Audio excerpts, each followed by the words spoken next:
On our season premiere of Penn's Pulse, presented by S&T Bank, we're peeling back the curtain on player development. We sit down with members of Penguins hockey operations and get an inside look on how the team prepares players for the NHL. There's always a lesson to be learned of what's going on throughout the game, in between periods, on the bench, when guys aren't feeling it. You got to learn, hey, we're human. We're not going to be 100% all the time. Paul Steigerwald examines how minor league teams have led to success for the Pittsburgh Penguins. Our number one priority from day one has been to help Pittsburgh Penguins develop assets. And since we've been here, Pittsburgh's won 3 Stanley Cups. And finally, Josh Getzoff is joined by Daniel Sprong, Dominic Simone, and Casey DeSmith as they discuss the impact playing in the AHL has had on their careers. Last year in the American League was a big step for me. I had a really good year, and I think I learned a lot, and I think this year I'm ready. From Penguins training camp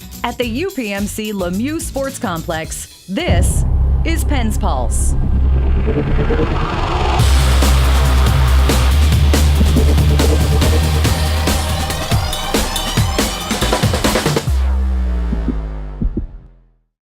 This portion of Penn's Pulse is brought to you by your Western PA Honda dealers. Hi everyone, welcome to a brand new season of Penn's Pulse presented by S&T Bank.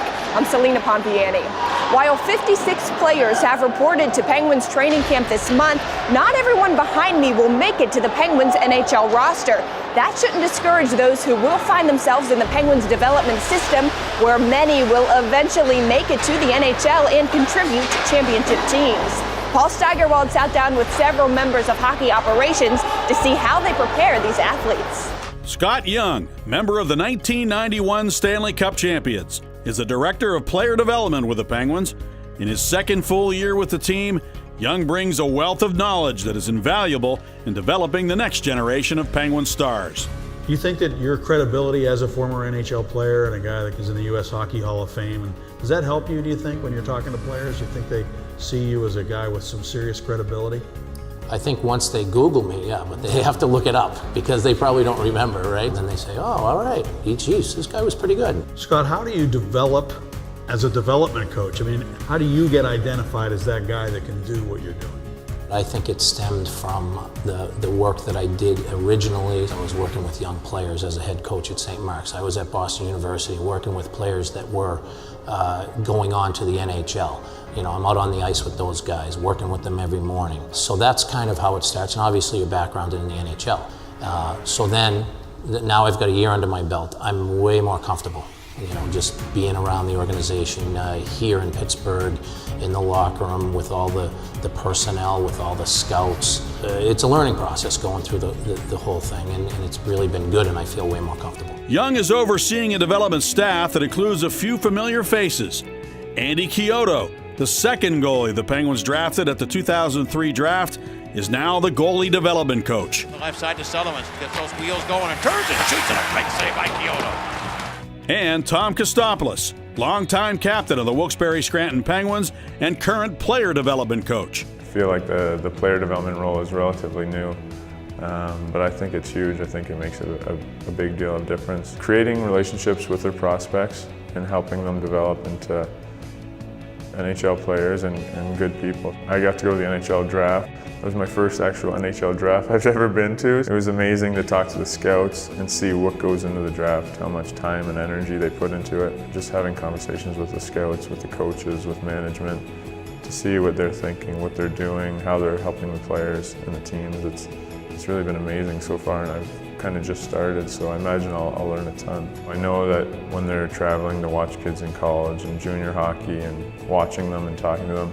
you can tell how much the kids appreciate it. I mean, if Bill Guerin or Mark Recchi tells you to work on your skating or work on your shot, you're going to work on your skating and work on your shot. Every year, getting older, so I'm wondering if some of these guys know that I played.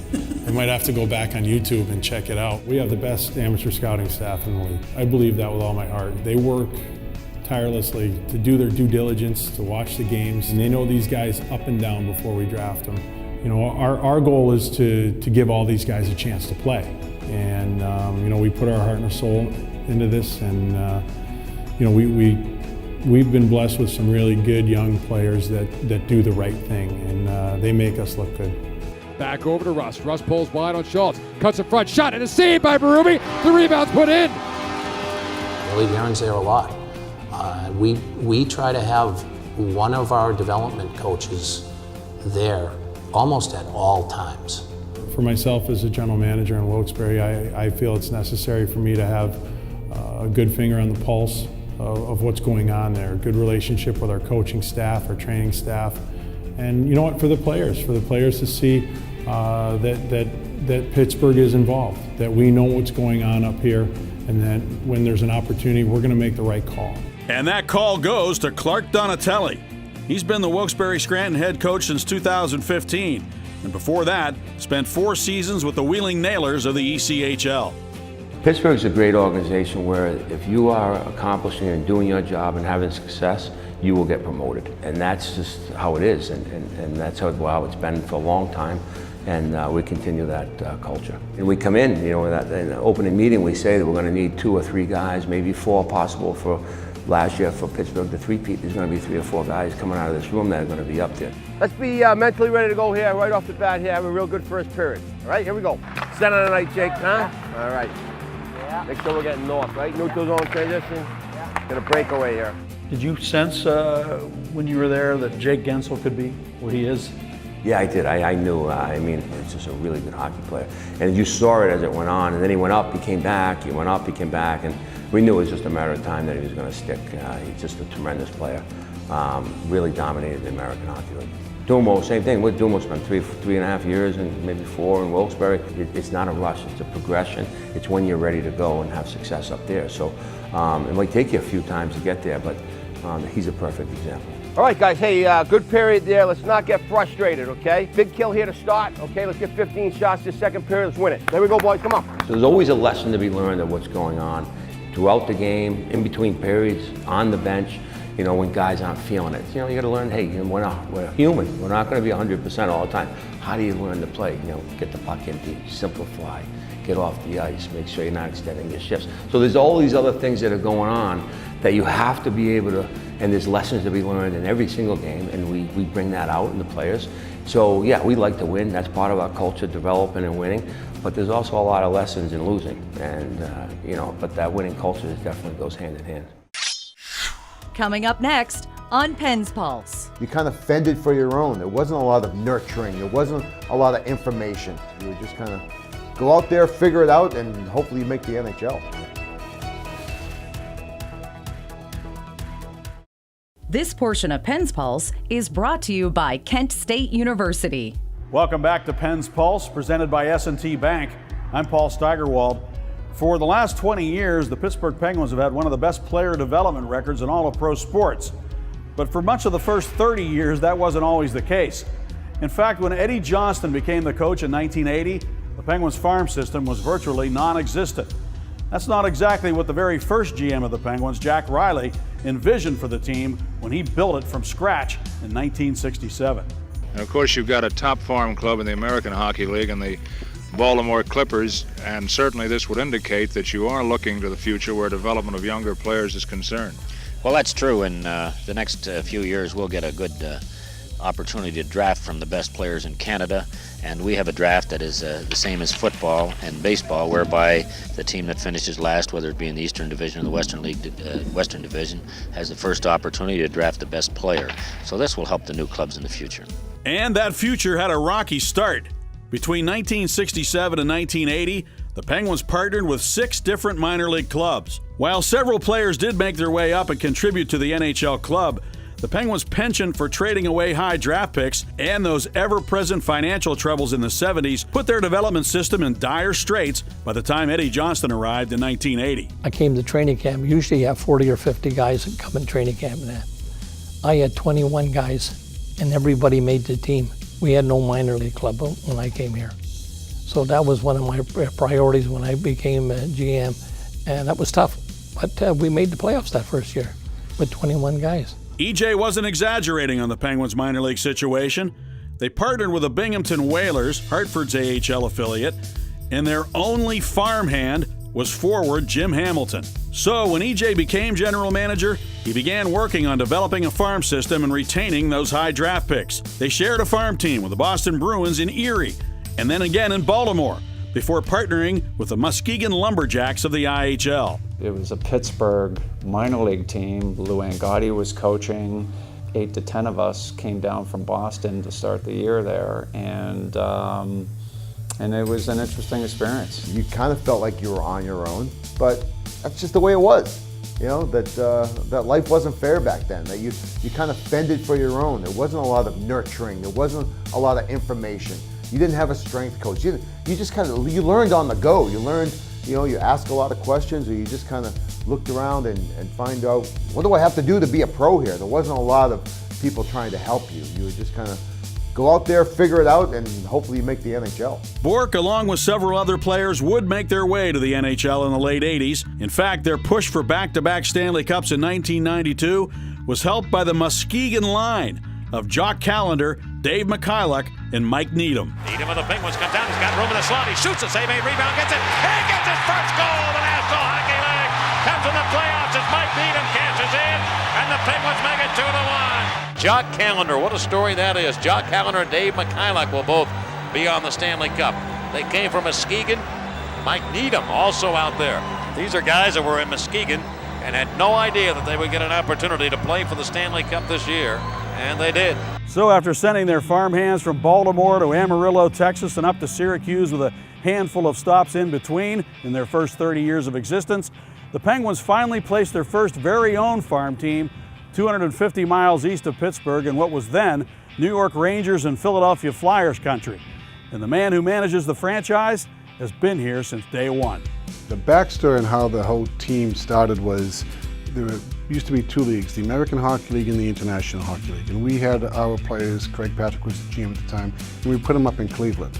Well, the IHL decided that they wanted to be a competitive league with the NHL in certain markets. Pittsburgh, and Howard Baldwin was the owner at the time, decided, well, we're going to go invest in an American Hockey League team. So we purchased a team. The first team we purchased was actually the Cornwall franchise, which was a dormant team, and our goal was to put it into Hartford. As we thought we had a deal done, the Rangers took that market from the Penguins. So we had a team, we had no place to put it. So we looked around and we saw Wilkes-Barre, and all we knew is that it was in the other side of the state, and they talked about having a building that wasn't completed yet. The first face-off in team history. We are underway. Kentucky wins the draw. Opening night, I remember in the spring of 1999, the construction management people came up and told us that the building's not going to be ready. I said, well, that's not going to work. So we actually played our first 13 games on the road. We started the season 1 win, 11 losses, and 1 tie after 13 games, coming to our home opener. And we get there at the home opener, and the building still isn't done. We were completely sold out, 8,000 seats sold. At 5:30, the building got opened. I remember the visiting coach of the Lexington Thoroughblades at the time, he wouldn't put his team on the ice because there was a 10-minute time difference between what it said on the sheet and what it said on the clock. So our team's out there skidding around for 10 minutes, and his team wouldn't go on. So me and him had a few coarse words. Quick play down low, centering pass, score! Dennis Bonby to Greg Crozier, the first goal in arena history. It's a power play goal for Greg Crozier. At the end of the game, we win. All the players go down to the end where the other team's still there. We almost had a full ice brawl between both teams. But luckily, the referees cleared it out. The game ended in peace. We actually won our first home game, and I just sat back and people thought, this is great. We sold out. From that point on, they thought every game was going to be like that. And while not every game has been like that chaotic home opener, Wilkes-Barre Scranton has been instrumental in developing elite talent for the parent club in Pittsburgh. As they celebrate their 20th season in existence, it's not lost on Jeff Barrett where it all started. In 1999, our staff was a head coach, an equipment manager, and a medical trainer. Now we have a head coach, we have 2 assistant coaches, we have a video coach, we have an equipment manager with a full-time assistant and 2 part-time assistants, we have a medical trainer with a grad student and an intern, we have a strength and conditioning coach. We try to take away the excuses and give them the opportunity, these young players, to get to the NHL. Our #1 priority from day one has been to help Pittsburgh Penguins develop assets. And we haven't gone over that golden arch of winning the Calder Cup yet, but since we've been here, Pittsburgh's won 3 Stanley Cups. And in the big scheme, that's obviously much more important, and that's one of the things we're proud of what we do. After the break, Penguins management came down to Wheeling to watch. So even though you're 2 levels down, you can see the path up to Pittsburgh, even though it seems kind of far away.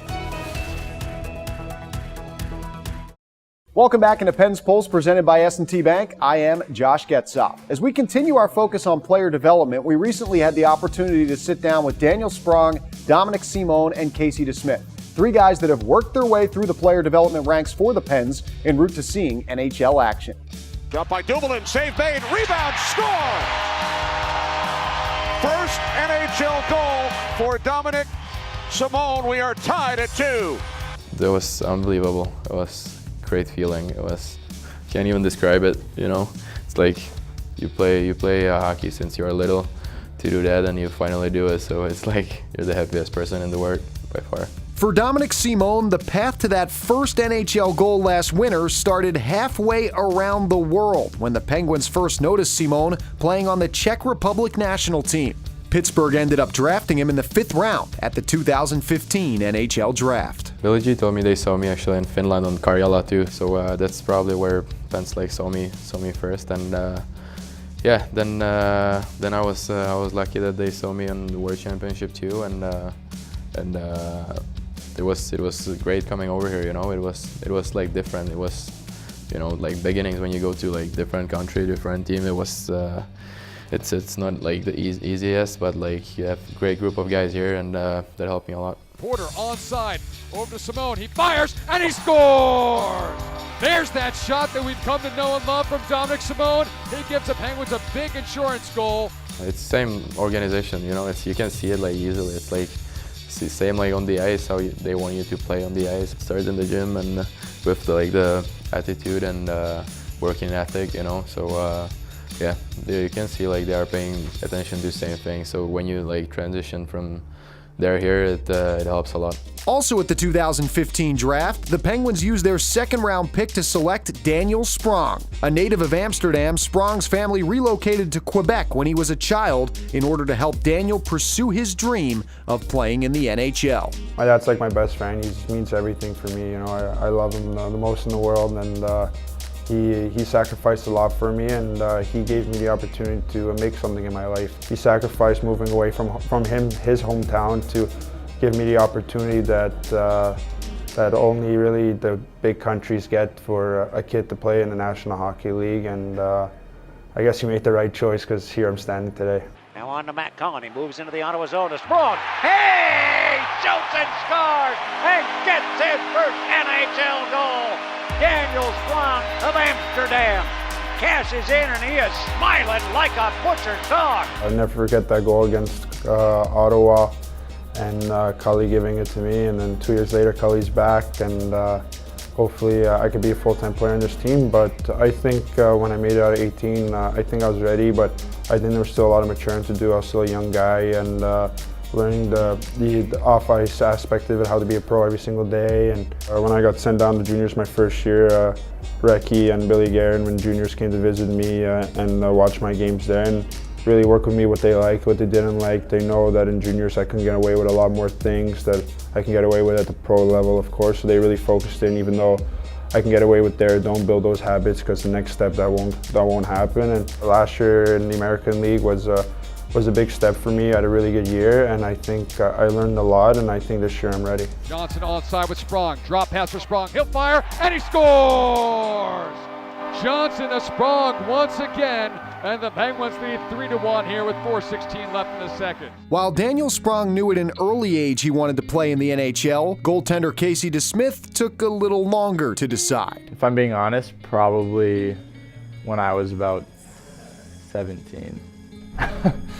That's the first time I actually thought, like, I could maybe be an NHL goalie someday. And here comes Casey DeSmith across. And what a way to be thrust into your first NHL game. And 26-year-old Casey DeSmith is about to make his NHL debut. It never seemed like it was very tangible until it actually was.